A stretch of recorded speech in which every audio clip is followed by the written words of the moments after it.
Students and welcome back to my YouTube channel commerce का ज्ञान। आज हम लोग कंटिन्यू करेंगे क्लास 11 जर्नल एंट्री चैप्टर।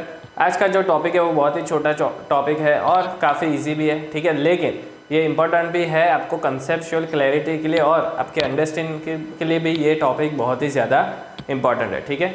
सो आज का जो हमारा टॉपिक है दैट इज़ ओपनिंग एंट्री और ये हमारा लास्ट टॉपिक है इस चैप्टर का, ठीक है। सो बेसिकली आज हमारा जर्नल एंट्री वाला चैप्टर खत्म हो जाएगा, ठीक है। चलिए फटाफट स्टार्ट करते हैं। सो ओपनिंग एंट्री, अब ओपनिंग एंट्री होता क्या है, राइट। मान लीजिए यहाँ पे मैंने इसीलिए बैलेंस शीट प्रिपेयर किया है।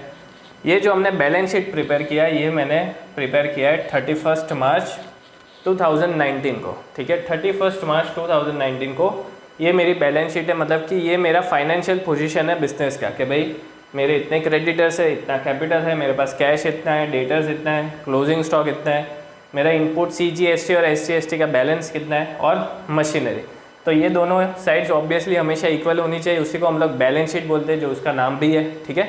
It should always get balance. तो this is your liability side, this is your asset side, ठीक है। आगे के चैप्टर्स में हम लोग बैलेंस शीट वैसे भी कवर अप करने वाले हैं, लेकिन आपको यहीं से आइडिया आ जाएगा कि किस तरह से बैलेंस शीट को प्रिपेयर करना है।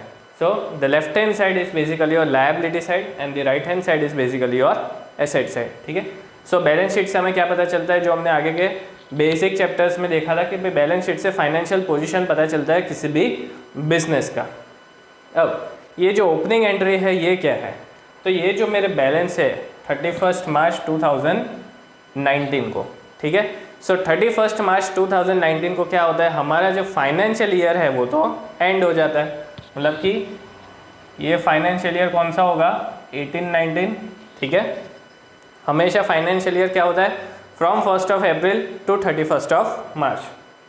सो 31 मार्च 2019 को फाइनेंशियल ईयर एंड हो रहा है, मतलब कि फाइनेंशियल ईयर स्टार्ट कब हुआ होगा 1 अप्रैल 2018 को। सो अब 31 मार्च 2019 के बाद फाइनेंशियल ईयर हो जाएगा 1920, मतलब कि 1 अप्रैल 2019 टू 31 मार्च 2020, इस तरह से हम लोग फाइनेंशियल ईयर डिसाइड करते हैं, राइट। तो ये मेरा बैलेंस शीट हो जाएगा फाइनेंशियल ईयर 18-19 का। अब फाइनेंशियल ईयर 19-20 में आ रहा हूँ, ठीक है, लेकिन ओपनिंग एंट्री तो मुझे करनी पड़ेगी, राइट। सो ओपनिंग एंट्री का इंटेंशन क्या होता है, क्यों हम लोग ओपनिंग एंट्री करते हैं, बिकॉज जो भी आपके बैलेंसेस है 31 मार्च 2019 को वही बैलेंस को एज इट इज़ मुझे कैरी फॉरवर्ड करना होता है। क्या करना पड़ता है, कैरी फॉरवर्ड करना पड़ता है, बिकॉज 1 अप्रैल 2019 को जब मैं अपनी जर्नल एंट्री स्टार्ट करूंगा तो सबसे पहले एंट्री में क्या करूंगा, ओपनिंग एंट्री। क्या करेंगे, ओपनिंग एंट्री, जिससे कि ये जो सारे बैलेंस मेरे पास ऑलरेडी एग्जिस्टिंग है लास्ट ईयर के, ये वापस से मेरे बुक्स में आ जाएंगे, ठीक है। जैसे कि मान लो कैश है, कैश 31 मार्च 2019 को 30,000 है, ठीक है।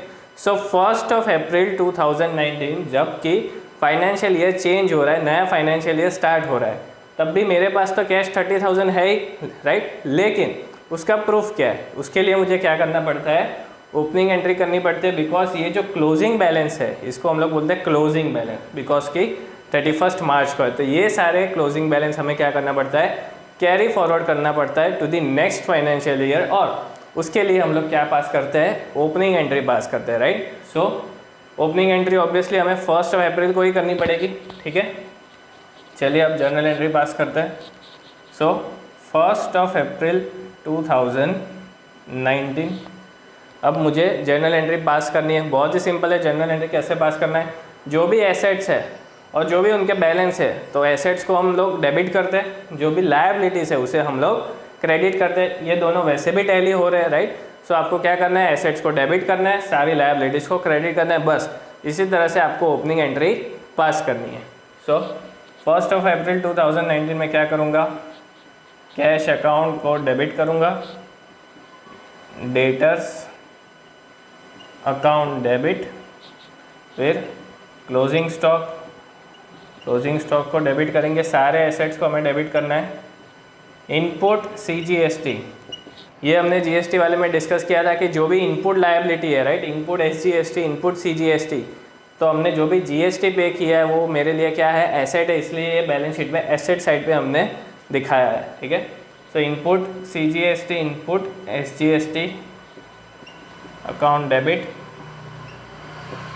अमाउंट रह गई कैश 30,000, डेटर्स 90,000, स्टॉक 1 लाख, ठीक है, इनपुट 5,000। चलिए और क्या बचा, मशीनरी बचा। सो मशीनरी अकाउंट को भी डेबिट करेंगे 40,000 से। अब क्या करना है, सारी लायबिलिटीज़ को क्रेडिट करना है। लायबिलिटी तो हमारे पास 2 ही है, तो क्या करेंगे, to creditors to capital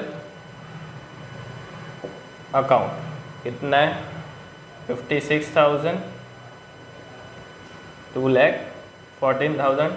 debit credit का टोटल हमेशा इक्वल होना चाहिए। सो ऑब्वियसली सारे एसेट्स हमने लिख दिए, सारे कैपिटल लायबिलिटीज़ भी आपने नोट डाउन कर ली। सो दोनों का टोटल वैसे भी इक्वल है, तो यहाँ पे भी आपका क्या होएगा, इक्वल ही आने वाला है। सो इस तरह से हमें क्या करनी है, opening entry, opening journal entry next financial year के फर्स्ट डेट को हमें पास करनी है। बिकॉज ये जो सारे क्लोजिंग बैलेंस है ये हमें क्या करना होता है, कैरी फॉरवर्ड करना होता है, ठीक है। जो भी नॉमिनल अकाउंट होते हैं, मतलब कि expenses, losses, incomes and gain वाले, जो हम लोग प्रॉफिट एंड लॉस अकाउंट में लिखते हैं, राइट, वो ऑलरेडी हम लोगों ने प्रॉफिट एंड लॉस अकाउंट में ट्रांसफ़र कर दिए है, राइट। लेकिन जो रियल अकाउंट है और जो पर्सनल अकाउंट है, इनके जो बैलेंसेस होते हैं, राइट, ये हमें क्या करना पड़ता है, ओपनिंग बैलेंस के थ्रू इसको कैरी फॉरवर्ड करना पड़ता है। सो अब जब मेरी बैलेंस शीट प्रिपेयर होगी फॉर फाइनेंशियल ईयर 1920, देन जो 1 अप्रैल है, तो ये सारे मेरे क्या हो जाएंगे, ओपनिंग बैलेंसेस हो जाए। मतलब कि अगर मैं और कोई एंट्री नहीं करता और अगर मैं बैलेंस शीट प्रिपेयर करता हूँ